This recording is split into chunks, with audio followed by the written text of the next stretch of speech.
Africa This Week, a new program that features and analyzes all the top news and events that took place across the continent during the week, is coming on Home Digital FM.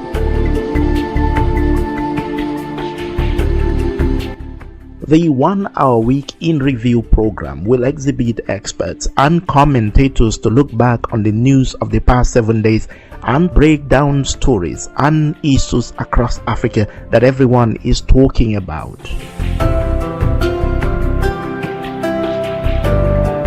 Africa This Week will feature Guest of the Week and engage people at the center of every key news, every story, in the best interactive, entertaining and informative way possible. Africa This Week on Home Digital FM 99.9 every Saturday from 5 p.m. to 6 p.m. starting from next Saturday, October 22nd. Africa This Week with me, Bojang Jnr. See you there.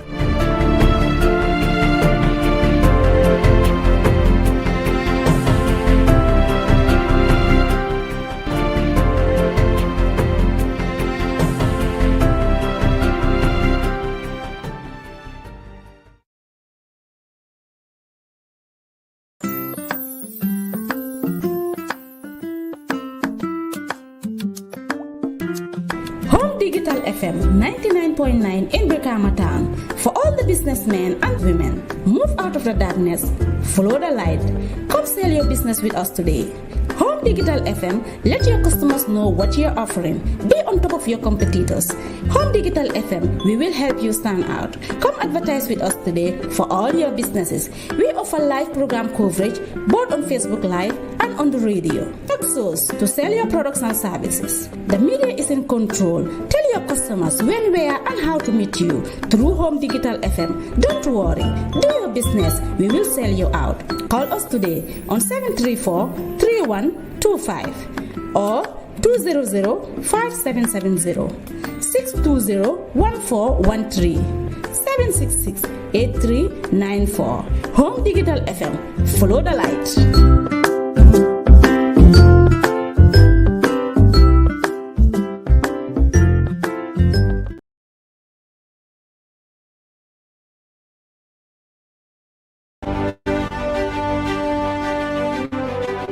Hello and a very warm welcome to your Week in Review program Africa This Week, looking at the continent's top stories over the last 7 days.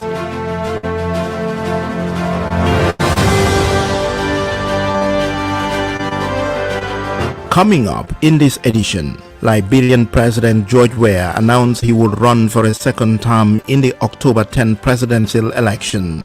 I will be coming to you shortly to ask you to renew for a second time the mandate that you gave me 6 years ago. Senegal's main opposition leader Ousmane Sonko refused to appear at the hearing for the process against him for alleged defamation following a lawsuit filed by the Minister of Tourism. Nigeria's Human Rights Commission appointed a special panel to investigate a Reuters report that the Nigerian army ran a secret abortion program in its fight against armed groups in the northeast. Ghana's main opposition NDC called for the dismissal of officials implicated in the mismanagement of funds meant for the country's fight against the coronavirus pandemic. President Akufo-Addo, this time around you must do something before you die. You must immediately fire the Minister of Finance, the Health Minister, the Minister of Information, or should I say misinformation, United Nations experts called for an independent investigation into possible war crimes and crimes against humanity in Mali by government forces and Russian private military contractor, the Wagner Group.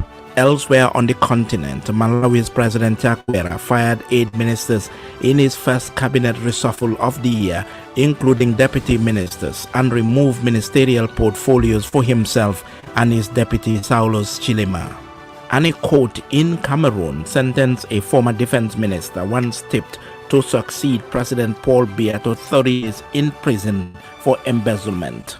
In our human interest segment, we head to Sierra Leone to meet people striving to revive the country's faded movie industry. We may not necessarily have the right structures in place to produce the best quality, but once you enhance the acting capacity of the actors, and they're not trying to be Nigerian, Ghanaian, Liberian, no, they're just being Sierra Leonean and giving their absolute best at it, I don't see why a culture of people would hate themselves. They would embrace it. In sports, South Africa discussing a sponsorship deal with English Premier League club Tottenham Hotspur. We are accessing the audience in the British Premier League. We are accessing it so that we can persuade them to travel to South Africa, spend pounds, euros, dollars, yen in our destination, and bring dignity back to our people. That is what we're doing. It's about the aggregated audiences. Also coming up on our special guest segment, a legendary Liberian photojournalist who took private portraits of some of the world's most famous leaders. I enjoyed taking pictures of Gaddafi because Gaddafi was always a showman. Whenever he came to the OAU, he came to any of the meetings, he was a showman, and most journalists will go after him. And that's how I also developed some passion and likeness for the field, especially with Gaddafi around, These and more on the program. Stay with us. Africa This Week, coming to you from Home Digital, 99.9 FM in the heart of Brikama. Sheriff Bojang Jnr. Thanks for joining us. We start with Liberia, where President George Weah announced he will run for a second term in the October 10 presidential election. The 56-year-old football legend and Africa's most decorated footballer came to power in October 2018 after winning an October 2017 election thanks to his star power and overwhelming support he enjoyed from Liberia's young people. But he's been widely criticized by his opponents, who often say he's out of touch with a population facing steep price rises and food shortages. His rule has also been marked with corruption allegations and an economic downturn. But in his annual State of the Nation address in Parliament Monday, President Weah said he would go for a second term and hailed the Liberia state of affairs under his presidency. I will be coming to you shortly to ask you to renew for a second time the mandate that you gave me 6 years ago. Young people, seize the day, seize the moment, seize the opportunity.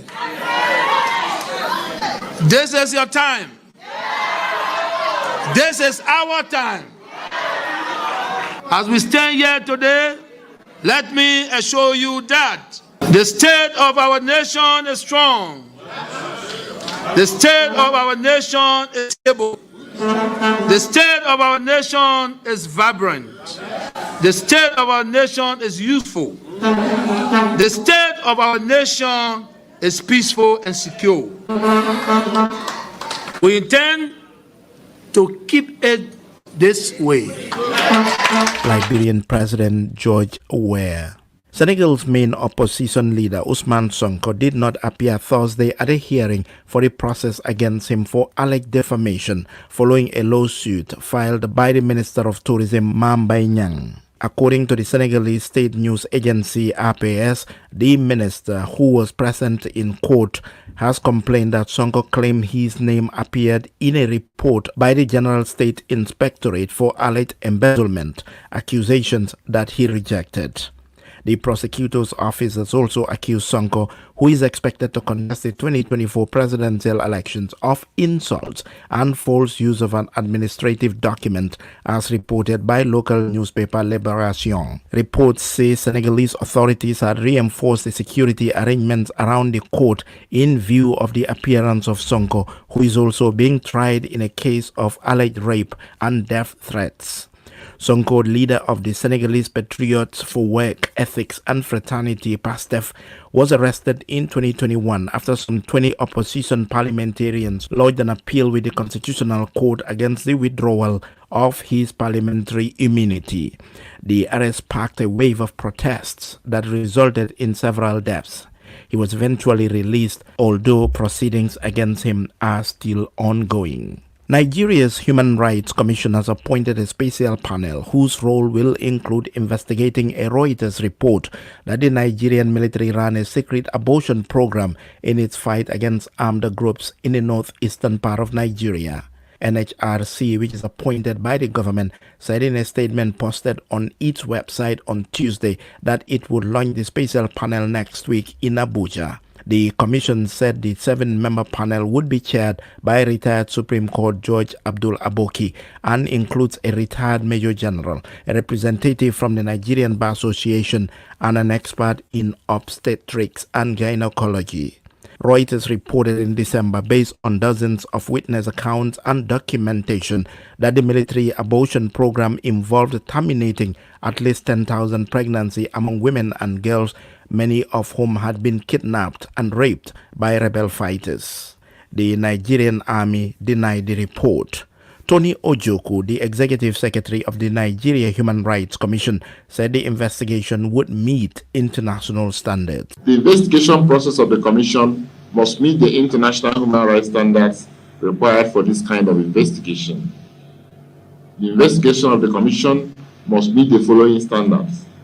It has to be public and open. It has to be transparent. It has to accord with the principle of fair hearing, accountability, and non-discrimination. And of course, the panel must also accommodate a variety of interests. Tony Ojoku, the executive secretary of the Nigeria Human Rights Commission.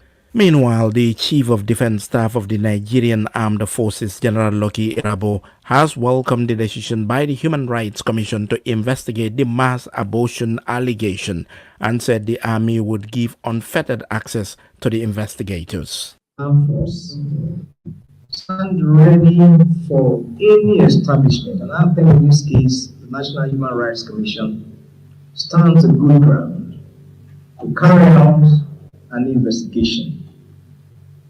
And if that will be what you decide to do, I wish to use this opportunity to assure you of an unfettered access that we grant you, unfettered access to all our establishments across not just the Northeast, but across the country. General Lucky Irabo, the Chief of Defense Staff of the Nigerian Armed Forces. In another story in Nigeria, thousands of motorists and other consumers this week queued at fuel stations in many parts of the country as it struggled with fuel scarcity. Now to Ghana, where the main opposition National Democratic Congress (NDC) has called for the dismissal of officials implicated in the mismanagement of funds meant for the country's fight against the coronavirus pandemic. This call followed a recent report by the Auditor General on a special audit of government's COVID-19 expenditure from March 2020 to June 2022. The party called for the head of the Health Minister, Kweku Ajemamanu, for impropriety in the purchase of vaccines worth over $120 million from UNICEF VAT, after the Auditor General disclosed that vaccines valued at only $38,322,000 were supplied to the national cold storage. This means that 81.8 million worth of vaccines were not delivered. NDC also faulted the use of 10.3 million Ghana cedis to purchase special life insurance cover for 10,000 frontline health workers without evidence of life insurance policy document and a list of beneficiaries. NDC's National Communications Officer Sami Gyamfi addressed the press in Accra. The NDC hereby calls on the Public Accounts Committee of Parliament to expedite its public hearings on this special audit report into COVID-19 funds. This hearing should be televised live for the Ghanaian public to follow and be apprised of how their government expended COVID-19 funds. Secondly, we urge Parliament to compel the Auditor General to exercise his power of surcharge and disallowance to retrieve all COVID-19 funds that have been misapplied or misused through various infractions and veritable acts of criminality.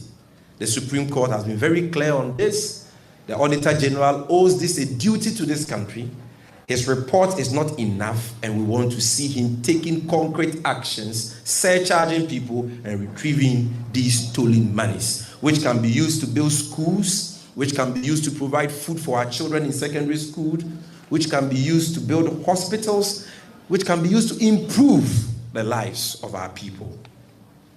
While at it, ladies and gentlemen, we call on the special prosecutor to investigate all ministers and public officials who have been cited in the report for wrongdoing and bring them to book.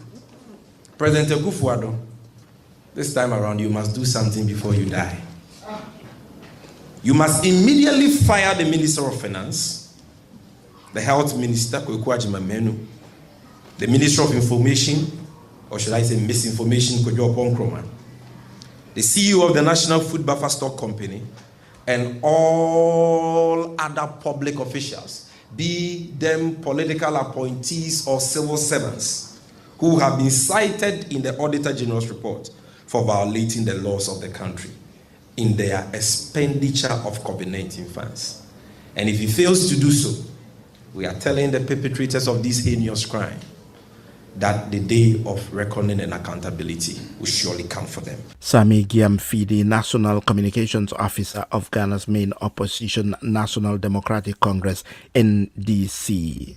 United Nations experts on Tuesday called for an independent investigation into possible war crimes and crimes against humanity in Mali by government forces and Russian private military contractor, the Wagner Group. Mali's military junta that came to power in a 2021 military coup has previously said Russian forces in the country were not mercenaries but trainers helping local troops with equipment bought from Moscow. But the UN human rights experts, who include the UN Working Group on Mercenaries, said that a climate of terror and complete impunity has surrounded Wagner's activities in Mali. The experts said they were particularly worried by what they refer to as credible report that over the course of several days in late May 2022, Malian forces accompanied by military personnel believed to belong to the Wagner Group executed several hundred people who had been rounded up in Moura, a village in central Mali. In a statement, the rights experts also expressed concern at the increased outsourcing of traditional military functions to the Wagner Group in Mali, where the government has been fighting a jihadist insurgency in north and central regions for years. The experts added that the threat of reprisals against those daring to speak out had already created an overall climate of terror and complete impunity for victims of the Wagner Group's abuses. Founded by Russian businessman Yevgeny Prigozhin, the Wagner Group is also present in Central African Republic. Still in Mali, the UN this week warned that the power vacuum in the country has left civilians targeted by extremists. In an exclusive interview with UN News, the UN Refugee Agency's representative in Mali, Mohamed Toure, said jihadists continue to terrorize and target civilians in rural areas on a daily basis. He was speaking after a recent attack on Ntilit village in northern Mali, forcing more than 3,700 Burkinabe refugees and local Malians to flee to Gao, the nearest city located 120 kilometers away. The majority of displaced are women and children who walked for hours without food, fearing for their lives to find safety, according to Toure. They are have been displaced because they have been summoned by the jihadists to leave their villages, meaning the Tilit, and they have found themselves today in the closeness vicinity of Gao. Those are the people who are in Tilit per se. But beyond Tilit, beyond Gao, many of them have found refuge in different settlements, and they are in a dire situation whereby the protection and assistance is really needed. Some basic shelter have been provided to them, but we are in need of more assistance to be provided to those people. We're talking about women, children, men. It's a full gamut. It's everybody. It's the elderly, and they're in a precarious position. But presumably you're helping them now, so they're no longer sheltering under trees. Is that right? They are no longer sheltering in the trees, but they have been given a temporary shelter, meaning that they have been given a temporary shelter in order to secure the extreme needed that they are facing right now. But definitely we need to take them out of the place where they find themselves refuge to give them a better protection in a settlement where we can be present every day and where water can be provided permanently, where type of protection and assistance be provided to them. Are these displaced people and refugees, many from Burkina Faso, safe? Because you say that they're being attacked sometimes, even in Gao, a big town where they've sought refuge. Who's keeping them safe and who's attacking them? Attacking them definitely jihadists who are chasing them, because they can be often accused of colluding with the authorities. And despite the fact that they are supposed to be protected in the vicinity of Gao, and we have noticed almost 3 times where jihadists were able to come into those settlements and attack them. Many people who've been accused of colluding with the farmer. Presumably this makes it extremely difficult for humanitarians and your partners to operate, even in the towns like Gao. So how are you getting to the most vulnerable communities, or are they just simply leaving en masse for urban shelter? Unfortunately, we always have to resort to some kind of protection, even for the humanitarian when they have to visit those camps, because those camps, unfortunately, they don't have a permanent protection. We don't have soldiers securing the premises. So unfortunately, we have to be sure that whenever we go, even for the humanitarian actors, whenever you have to travel towards those camps, to have some kind of protection in order to secure the escort. What's the future for these many hundreds of thousands of displaced people, including refugees? We don't often hear about them in the news, and it must be very frustrating for you. Indeed. The fact that I call it a forgotten crisis. Sahel, unfortunately, over the last few years, have no longer the attention is really required, because if you have less attention, meaning less funding, and when you have less funding, meaning less assistance and less protection to be provided to those people. Mohamed Toure, the Mali representative of the UN Refugee Agency, UNHCR.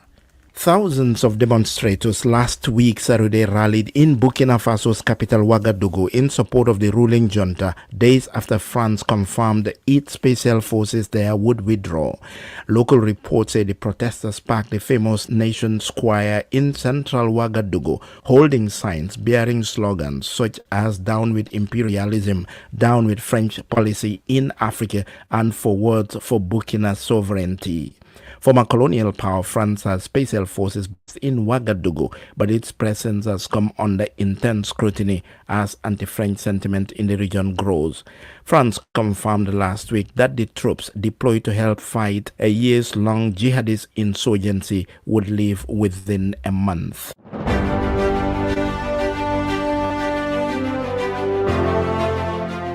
You are listening to Africa This Week on Home Digital with me, Bojang Jnr. A reminder of our top stories.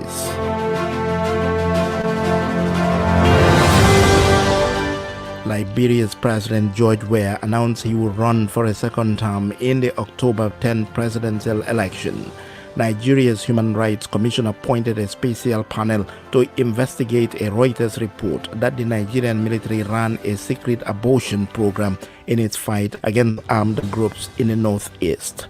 Ghana's main opposition, NDC, called for the dismissal of officials implicated in the mismanagement of funds meant for the country's fight against the coronavirus pandemic. And UN experts called for an independent investigation into possible war crimes and crimes against humanity in Mali by government forces and Russian private military contractor, the Wagner Group.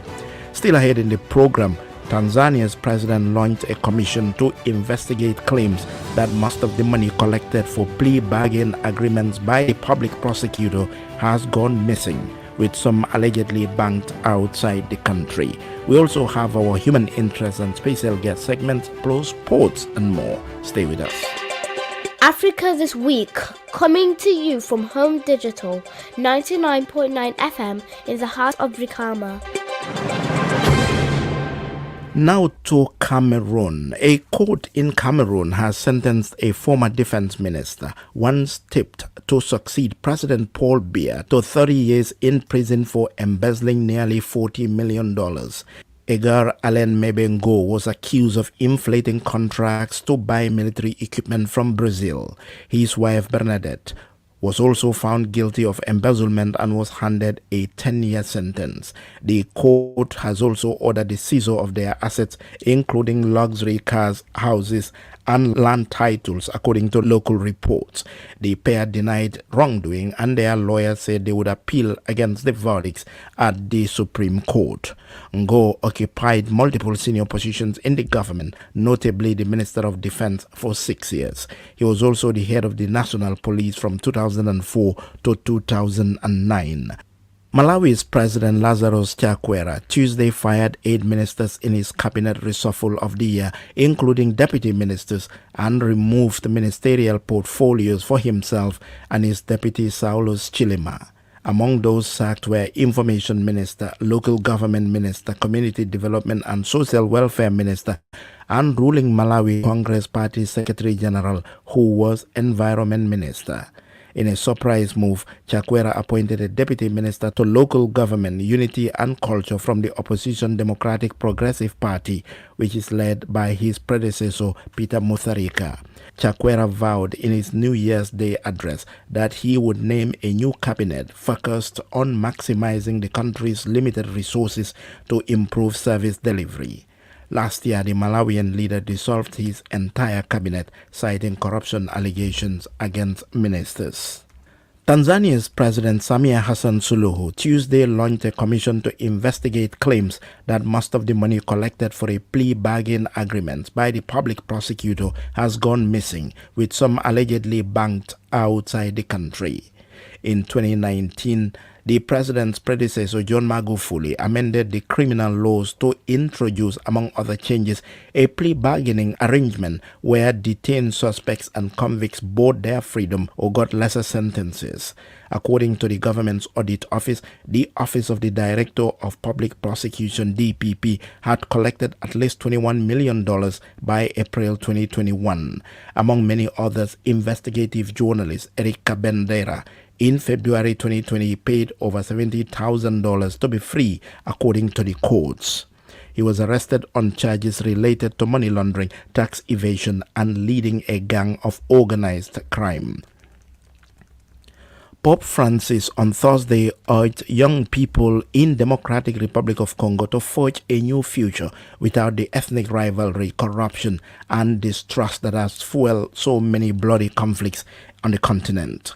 Addressing more than 65,000 young people in Mata Stadium, the Pope spoke of forgiveness and reconciliation, themes that have dominated his visit to Congo, where armed conflict has killed and displaced millions of people over the past decades. But Thursday's speech, according to reports, focused on what he called ingredients for the future, struck a more hopeful tone than his previous ones, as he spoke of potential new horizons for Congo rather than of its bloody past and present. Meanwhile, tens of thousands of people Friday descended on South Sudan's capital, Juba, to welcome Pope Francis for his 3-day pilgrimage of peace visit. He traveled from the DR Congo with a message of peace for the conflict-ridden country, according to South Sudanese officials. Many hope the Pope can restore a spirit of unity and brotherhood, and South Sudanese flocked to Juba to hear his message of reconciliation.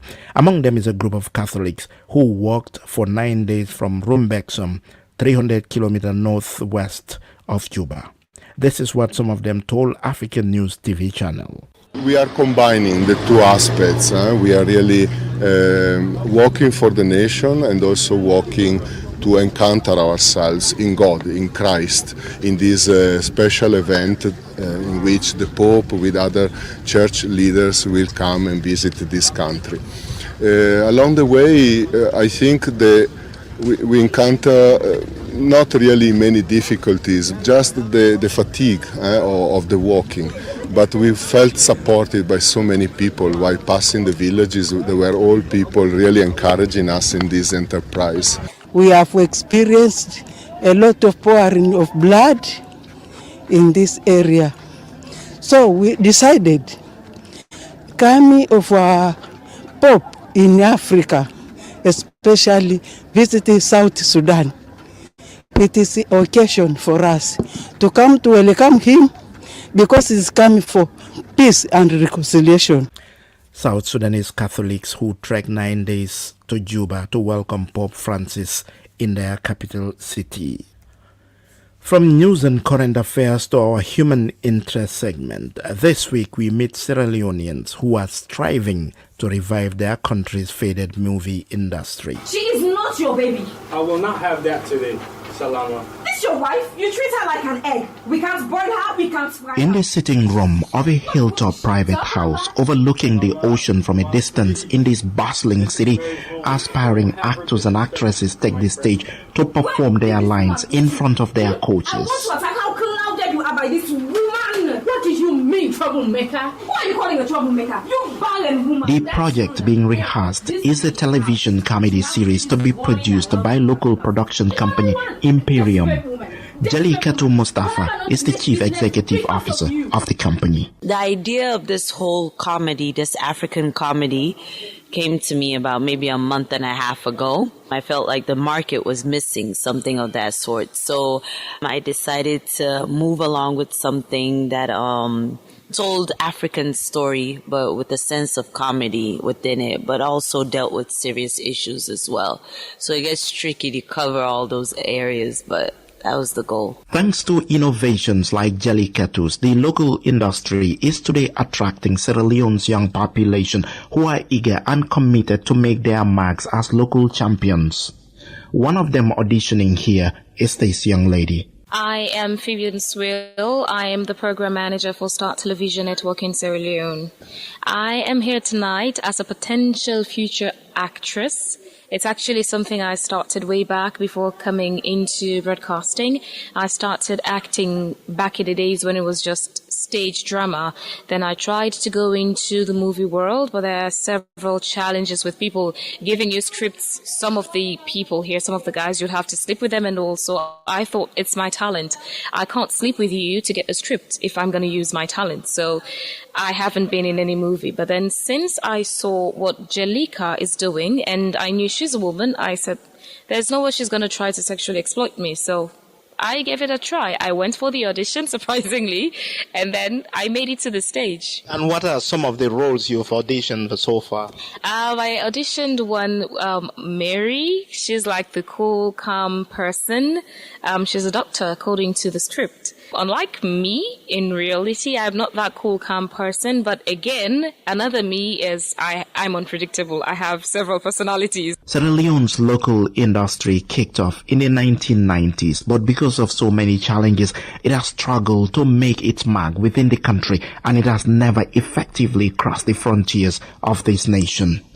But in recent years, many of the actors and stakeholders who left the country to try elsewhere have had some success stories as well as huge international experience. Unfortunately, many of them have returned to Sierra Leone to help boost the local film industry. She should do me a favor. Okay, take it from left me now. Left me. Okay. Action. Left me now. Mukhtar Tijan Cole is a prominent returnee.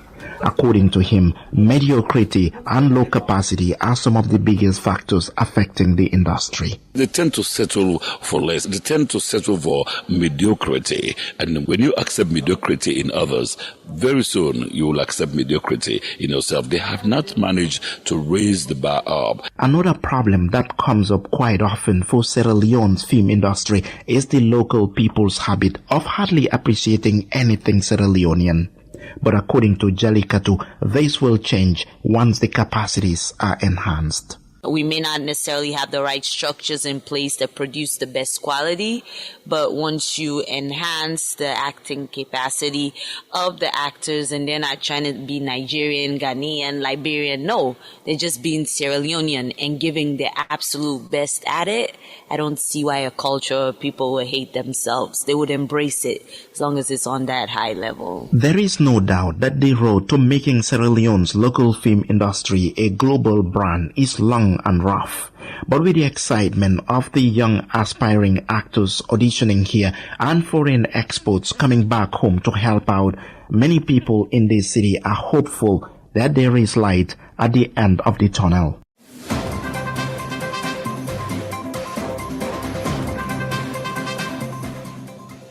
Now time for sports. The South African government has announced that it was discussing a sponsorship deal with English Premier League club Tottenham Hotspur. South Africa's Minister of Tourism Wednesday said it was looking to conclude a memorandum of understanding with Tottenham through SA Tourism, which is the tourism marketing arm of the government. South African media reports claim the deal would be worth $52 million over 3 years from the start of the 2023-2024 season and give SA Tourism branding space on Tottenham's uniform, among other things. The debate on the issue was dominated on social media, with many asking how South Africa could spend that amount of money on a sponsorship when there were so many pressing issues that required that kind of investment in South Africa. But the acting CEO of South African Tourism, Themba Khumalo, refuted such criticisms, saying that the proposed deal has nothing to do with football. The envisaged deal that we're looking at has got absolutely nothing to do with football. Let me look straight in the camera. It's got nothing to do with football. It's got to do with accessing the aggregated audiences that football brings. Somebody maliciously leaked confidential documentation into the press prematurely while the discussion was still being had. This is not about football. So the whole conversation about we are supporting Team A and not Team B is a misguided conversation. We are accessing the audience in the British Premier League. We are accessing it so that we can persuade them to travel to South Africa, spend pounds, euros, dollars, yen in our destination and bring dignity back to our people. That is what we're doing. It's about the aggregated audiences. So this whole thing that we have now signed off, $1 billion rands, to some team, get your facts straight. There is no signed contract. And let that be clear. Is there an intention to? Absolutely. The audience that actually follows the Premiership globally is affluent, can afford to travel, and there's a high propensity to travel within that base. So if you've got 616 million as a base, and you converted 10%, that is 61.6 million. If you only converted 1%, that is still 6 million arrivals. So just 1% conversion of the entire base would give you an additional 6 million arrivals, which are not currently in our consideration set. Themba Khumalo, the acting CEO of South African Tourism. Less than 2 months after Morocco's World Cup triumph in Qatar, all eyes are once again on the kingdom as it prepares to host the World Club Cup in early February. Since 2005, the Club World Cup has been held annually, featuring the 6 winners of each continent, equivalent to Europe's Champions League tournament, plus an additional club from the host nation. Well, the Club World Cup is returning to Morocco for the 3rd time after the 2013 and 2014 editions. This represents an opportunity for African football to shine again through the participation of Wydad Casablanca and Al Ahly of Egypt. The tournament kicks off Wednesday evening with a match between Al Ahly and New Zealand's Auckland City. Kenyan runner Georgina Rono was Tuesday banned for 4 years for evading a doping test. Rono, whose ban ends in 2027, also had all her results since May 27 stripped from her record in a ruling by the Anti-Doping Agency of Kenya. Kenyan authorities are battling a doping crisis, with more than 50 athletes from the East African country currently suspended. Now time for our special guest segment, and this week we feature Sando Moore, a legendary Liberian photojournalist who has been recording some of the most gruesome as well as amazing parts of Liberia's past and present.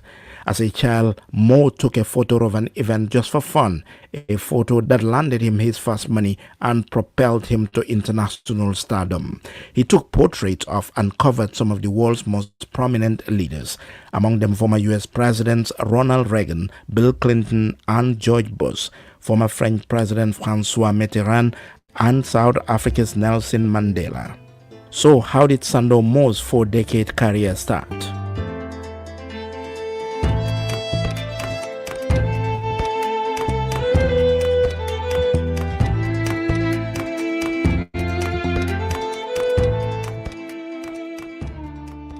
Well, it started some maybe 30 to 35 years ago. I started at the Ministry of Information as a photographer. But my father was a writer, the late Barty Moore. He was a writer, and also he was fond of photography. I started learning photography from him before formally going to learn photography. But I developed interest in photography based on a little girl that I took a photograph of her. My father's former secretary called Edna James, and I going to take the picture of the baby. After taking the pictures, I was moved by the fact that the pictures were so real. And it made me develop interest. It made me to feel that there was a profession that I could develop. And I just took that picture, and from that day, my passion for photography just developed. And in those times when you started photography, what are some of the photos that you were taking as an amateur? Well, as an amateur, I always took my camera with me. Sometimes I went to the beaches. I remember there was a situation in Liberia where there was an accident of a truck from the telecommunication. I think an American engineer that had come here, and they drove under the electric wires and they got electrocuted. And I was coming from the beach and I took that picture. But little did I know that that picture would mean something. And eventually, when the insurance company began to investigate this accident from America, they ended up here and they wanted a picture of that accident. I was the only person who had taken that picture. By then, I was in secondary school. And when they met me and asked me about the picture, I was so afraid. And I didn't even know the value of what I've done. But eventually, it proved to be a very strategic picture in the investigation of that particular accident by the insurance company. And I was given some money, and they bought me equipment. But by the time I was very young, I couldn't really make a decision. When they asked me how much I wanted, I told them $50. And the man said he wanted to see my father. And I took him to my father, and he negotiated with my father how much they got. I didn't know because I was a little boy. Because they realized $50 was too low. It was too low, yeah. Can you remember the first camera you ever owned? Yeah, the first camera I ever owned was a Honeywell Pentax. And it was given to me by an American friend who had come to Liberia to do some photography. And he more like I was attached to him. He was called Neil. I went around with him. We took a lot of pictures and we developed pictures on our own. I used to develop my own picture. I had my own lab and everything. Especially at the Daily Observer, we are the best black and white lab in the country. Mr. Best bought everything I asked him to buy at the time. And that camera was the camera that took me through. It was a manual Pentax called Honeywell Pentax. And I still remember that camera vividly. And when you started, photography wasn't very popular in Liberia. How hard or easy was it for you to convince people to give prominence to your trade? Well, the thing is, you rightly said it was not so popular. But one thing I always felt, photography is almost like food, Food can never, it's a market that will never go to waste. Once you take a decent photo of somebody, and the person sees the picture, there will be some level of appreciation for that photograph. And that's what I did. I make sure that if I took a picture for someone, the picture was good and it has some kind of appeal and attraction to the point where the person just could not resist, such photographs. And then you rose through the ranks and eventually you covered so many world leaders, including US Presidents Ronald Reagan, Bill Clinton and George Bush, President Mitterrand of France, Nelson Mandela, Nigerian leaders Bojang Jnr and Obasanjo, and Muammar Gaddafi. Do you have any special memories of taking photos of any of these world leaders? I surely do. I remember the first world leader actually I called was Ronald Reagan. That was in 1982, and when Doe had taken as a military leader, and then he went to the United States to visit. He went on a state visit, and I was at a Daily Observer. I was very small. I was a kid, and Mr. Best recommended I travel with Doe. That was my first experience to cover a world leader, and from there, the next person I called was Francois Mitterrand of France, and it went on from Francois Mitterrand to Gaddafi to all of these people. One of my biggest advancements in the era of photography and covering world leader was at the OAU. When I first covered the OAU in 1979, I was attached to a man called Jimmy Dennis. He had a magazine called Palm Magazine. And I was kind of afraid. He said, no, go. And I went and covered that. That was my first experience with world leaders in 1979. And I did very well, and I made cover. And then after that, subsequently, I went to London to work for Africa Now magazine. And while working for Africa Now magazine, I had the opportunity of meeting more world leaders. This time around, I went to the OAU Addis Ababa. I remember taking a picture for Bojang Jnr, which was framed by my boss, Ben Asante, and brought to Nigeria. And, that picture won me a lot of credit. People, it won me a lot of admiration, among my colleagues. I had a good time covering world leaders because sometimes, like they have their securities, they will tell you, they will keep you away. But I remember one African leader who made a statement when I wanted to take a picture was Bojang Jnr. Bojang Jnr said, well, photographers are people who push you around. They ask you to sit here, do there, get up, sit up, stand up. He said it, he made me to feel like I was a little bit powerful. The fact that I could look at a president and ask the president, look, can you shift a little bit? Can you stand? Can you sit? That alone brought glory to me, apart from just money. The fact that I could associate with world leaders and they could recognize me as somebody who was doing a professional job, that gave me some sort of glory. And who among these leaders would you say was the most difficult to take photo of? Well, the most difficult was Gaddafi, because Gaddafi had a lot of securities. And to get around him, it was not so easy. But notwithstanding, when you finally got to him, it was like, to get closer to him was very difficult. Very, very difficult to get closer to Gaddafi.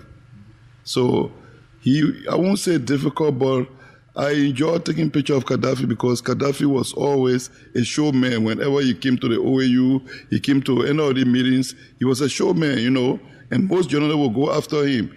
And that's how I also developed some passion and likeness for the field, especially with Gaddafi around, He always made journalists go after him. And another person who was kind of charismatic to me was Jerry Rawlings of Ghana. Whenever I went to OAU meetings, for example, if people are giving, the leaders are receiving bouquets of flowers from the case. I remember in Addis Ababa, Rawlings, instead of receiving the flower from the kid, he took the kid and put the kid on his arm. And everybody was taking pictures, and that picture was a fantastic shot, which most of the journalists took around the world, And I think he was the second person, Gaddafi, Jerry Rawlings. Jerry Rawlings was one of the guys that I fond of. He was very charismatic. Anytime Jerry Rawlings was around, he would do something that would make photographers to develop interest in trying to take a picture of him. And your photos have been circulating across the world through the international media. What does that mean to you? Well, it means a lot to me. It means that people do appreciate my work. It means that there are windows of opportunity open at times because people call me, people send me emails requesting for my work, and it also contributes to the democracy that we are trying to build in Africa, because here's a young man who have been taking pictures for years, and people are not covering your work. They're rather giving you the opportunity to expose your work. And one of the things I've done over the years, I've not been too greedy about the money for my work. So because most time people say, well, you have to pay me before I do this, I do that. I always give out my work to people. And that's how it won me some kind of glory and passion. Any particular photo you took that you would say has propelled you to international stardom? Well, yes. One of the pictures that I took that did that was the Haber massacre during the war. The Haber massacre took place. I was the first journalist to reach there, the first photojournalist, and I took a lot of pictures where that was in Liberia. It was in Liberia, yes. That won me a lot of international acclaim because I took pictures of baby hair being batched, people, staff. I mean, a lot of gruesome pictures, and I had to do it within a space of 10 to 15 minutes because this is an area that was heavily contested by both the rebels and, the Ecomo forces. So that also, that won me some kind of admiration. Was there any particular moment, at any time in which the photographic star in you would not just sign, for example, either camera malfunction or photos coming out poor quality? Well, yeah, doing, before we came into digital photography, it was like we're doing film, analog type of photography. And there are times that you took pictures and you were worried about the pictures going to press, going to the lab and seeing the quality of the pictures going to the lab. And, so those are things that sometimes it bothers me. I remember there was a time I covered a particular OAU meeting, and then my pictures were put in my bag. Somebody has stolen some of my film out. My film were put in my bag. Somebody has stolen some of the film out. And then when I went to the lab to develop my pictures, I noticed that a couple of my pictures were dark. And I noticed that, as a matter of fact, there were some of the images that were blurred. So there and then, I was worried. So I had to go back in the conference hall and try to make up for what I lost. So I went to the conference hall. I made sure I took very good pictures. From that day, I've always cautioned myself. And even now, it's better. With the age of digital, you can take a photograph and take a look at it and find out whether that's what you want. You don't have to wait to go to the lab. That was Sando Mo, our special guest and legendary Liberian photojournalist. And that brings us to the end of this edition of your Week in Review program, Africa This Week, on Home Digital 99.9 FM. I'm your producer and presenter, Bojang Jnr. Thanks for your company, and join us the same time next week for another edition of the program.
Africa This Week, a new program that features and analyzes all the top news and events that took place across the continent during the week, is coming on Home Digital FM.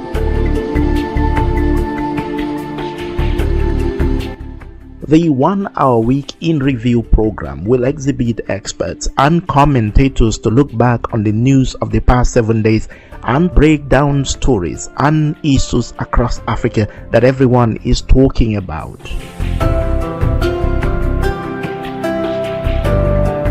Africa This Week will feature Guest of the Week and engage people at the center of every key news, every story in the best interactive, entertaining and informative way possible. Africa This Week on Home Digital FM 99.9 every Saturday from 5 p.m. to 6 p.m. starting from next Saturday, October 22nd. Africa This Week with me, Bojang Jnr. See you there.